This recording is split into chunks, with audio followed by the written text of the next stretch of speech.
মাকে দেখলে তোমার কলিজায় একরকম মনে হয়, তোমার স্ত্রীকে দেখলে তোমার দিলে ভিন্ন রকম মনে হয়।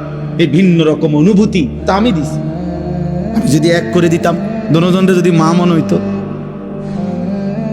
কথা বলে না, মা আর বিবি যদি দনোজন মা হয়ে মনে হইতো, অথবা মা আর বিবি দনোজনকে যদি বিবি মনে হইতো, ও মিয়া কি হইতো তখন?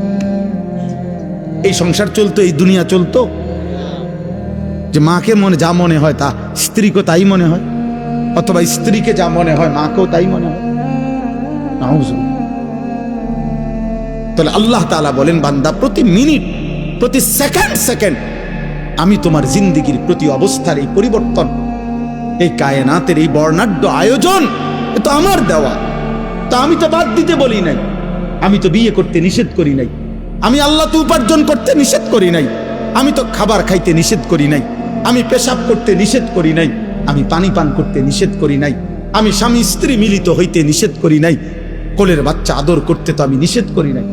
এক বাচ্চা রাসূলুল্লাহ সাল্লাল্লাহু আলাইহি ওয়াসাল্লামের কাছে যখন দিছে, মদিনার আনসারীদের একজন বাচ্চাকে নবী তাকে কপালে গালে যখন চুমা দিছেন, তখন মদিনার একজন লোক নবীজিকে সামনে বলছে, মুহাম্মদ আপনি বাচ্চাদেরকে চুমু দিলেন?